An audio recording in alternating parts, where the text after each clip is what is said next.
درود دوستان گرامی، این هم دوخت بدون الگوی لباس مناسب فصل سرما که میتونید نیم ساعته اونو با 1.5 متر پارچه عرض 150 بدوزید. این مدل فری سایزه و مناسب سایز 38 تا 48. اگه این دست آموزش ها براتون کاربردیه، کانال رو سابسکرایب بکنید تا کلی آموزش های مفید و مناسب دریافت کنید. نظرات خودتون رو کامنت کنید و لطفاً لایک هم یادتون باشه. ابتدا قسمت پشت بالاتنه طراحی و قیچی میکنیم. چون با استفاده از این بالاتنه قسمت پشت میتونیم قسمت جلو رو هم بریش بزنیم. از این گوشه پایین پارچه روی دلای بسته پارچه به اندازه قد لباس علامتی میزنیم که مال من شده 75 سانتی متر و یک خط مستقیم میکشیم. از این گوشه به اندازه 2.5 سانتی متر پایین میایم، به اندازه 1/6 دور گردن به اضافه 1 سانتی متر هم داخل رفته گودی حلقه گردن پشت رو میکشیم.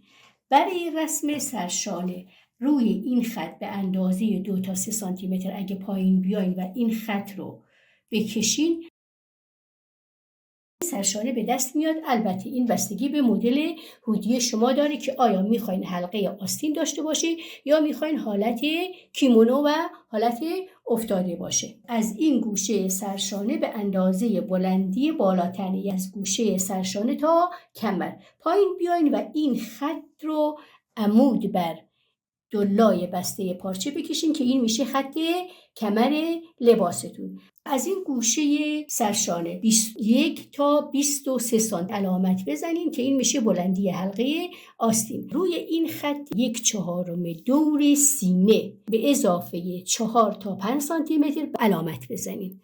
از این قسمت مستقیم بالا میرین تا جایی که میخواین حلقه آستینتون رو رسم بکنید. در پایین لباستون به اندازه 1/4 دور باسن به اضافه همان 4 تا 5 سانتی متری که اینجا اضافه کردین اینجا هم اضافه بکنید و این دوتا خط رو به هم وصل بکنید. این شد بالاتنه قسمت پشت. اما در مدلی که من میخوام کار روش انجام بدم، من نخواستم این حلقه آستین را داشته باشم.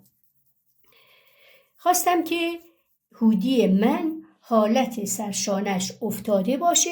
به قسمت سرشانه که تا اینجا بود به اندازه دلخواهی که میخواین سرشانه لباستون افتاده باشه بهش اضافه بکنین.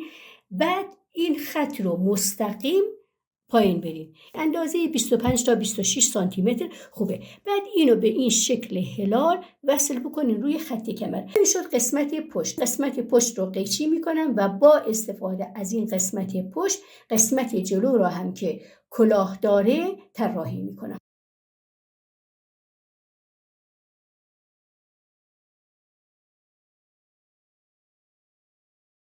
الگوی قسمت پشت رو روی دلای باز پارچه منطبق میکنیم طوری که از این خط وسط پشت به اندازه 5 تا 7 سانتی متر اینجا اضافه داشته باشیم برای سجاف قسمت جلو و لبه کلاه. از این گوشه سرشانه یک خط مستقیم میکشم.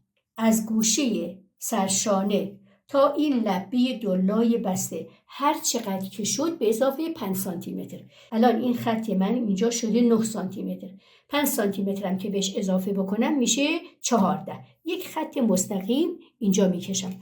از این گوشه تا اینجا هر چقدر شد میشه پهنای کلاه. قد رو از این گوشه سرشانه در نظر بگیرید که معمولاً بین 35 تا 40 سانتی متر کافیه. این فاصله از اینجا تا اینجا هر چقدر که شد دوباره از اینجا تا اینجا هم همون فاصله را علامت میزنیم و یک خط مستقیم میکشیم. بعد این خط رو وصل میکنیم روی این نقطه‌ای که اینجا به دست آوردیم. از این گوشه به اندازه 2 سانتی متر داخل رفته وسط این خط رو به دست بیارین که شده این و به این شکل اینو به اینجا وصل کنین. به خاطر فرم پشت کلاه باید این گودی رو اینجا داشته باشین. در این وسط اینجا میتونین یک پنس 3 سانتی متری به بلندی 10 تا 12 سانتی متر بگیرین که فرم کلاهتون قشنگتر باشه. دوباره از این گوشه به اندازه این گودی گردنی که اینجا برای پشت داشتیم 2.5 تا 3 سانتی متر.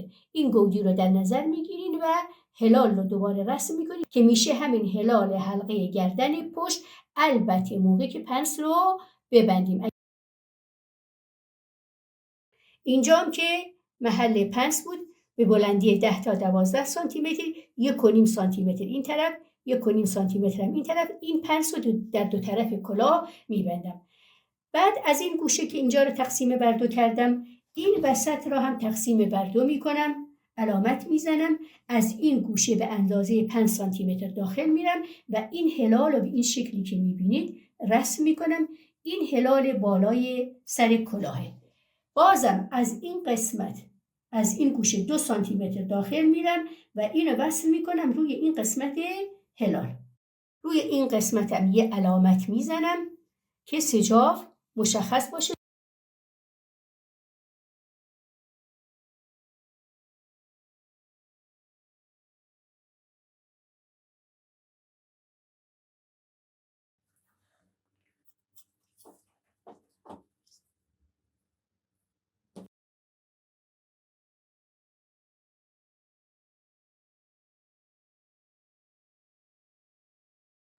برای آستین نیاز به پارچه دلا شده به قد آستین از سرشانه لباس تا مچ و به پهنایی که قبلا برای آستین بالاتنه گذاشته بودیم داریم.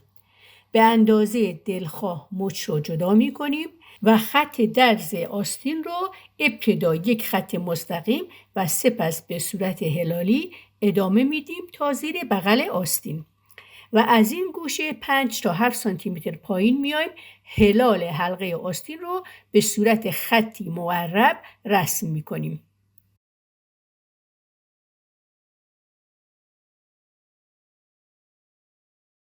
و وسط تاج آستین رو علامت گذاری میکنیم. اولین کاری که هنگام دوخت انجام میدیم دوخت سرشانه هاست. سپس علامتی رو که در تاج آستین داشتیم روی خط سرشانه منطبق کرده و حلقه آستین رو به لباس دوخت میزنیم.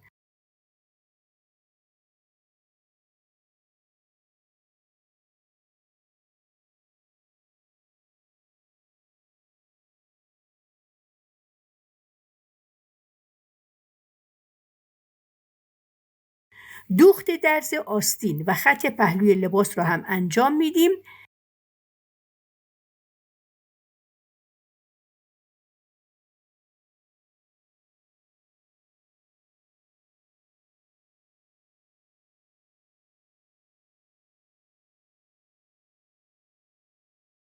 درز حلقه لباس رو چرت میزنیم، سپس سردوز میکنیم.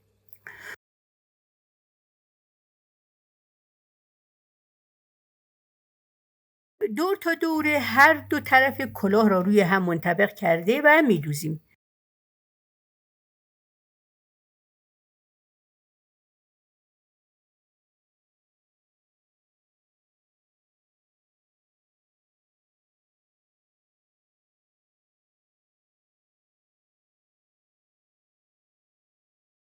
سپس زاپاس این خط دوخت رو تو گذاشته دوخت دوم را روی کلاه انجام میدیم.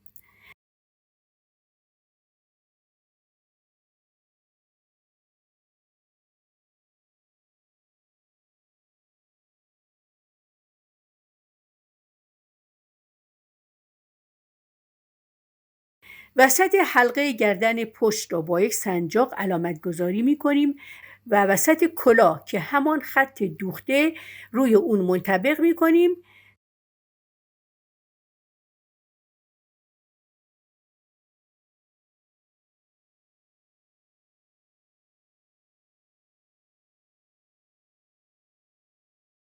هنگام دوخت کلاه به حلقه گردن پشت، پنسهایی که در طرفین کلاه داشتیم رو به صورت پیلی روی حلقه گردن پشت دوخت میزنیم.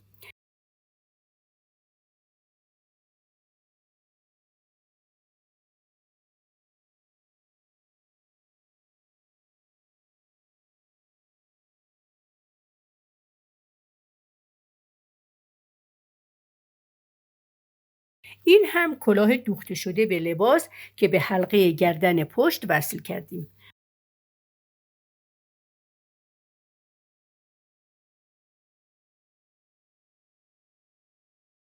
سجافی که دور تا دور کلاه و در خط وسط جلوی لباس داریم رو تو میذاریم و دوخت اون رو هم میزنیم.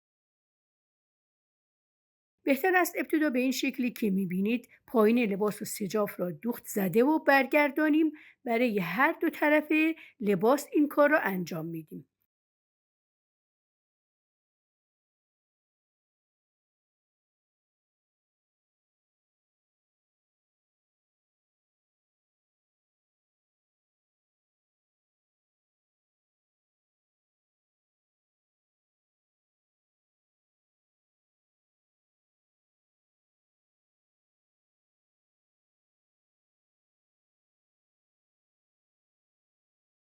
سپس پایین لبه دوزی شده را تو گذاشته دوخت اون رو هم تکمیل میکنیم.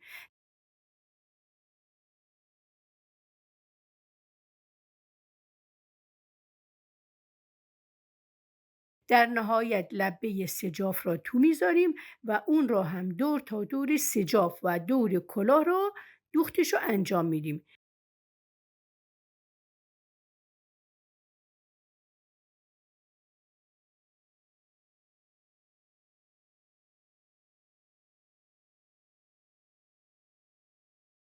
به اندازه دور مچ کش 1 سانتی آماده کرده مابین دو مچ قرار میدیم و همزمان با کشیدن یکسان کش در سرتاسر مچ دوخت اونو تکمیل کرده و به این ترتیب لباس آماده شد.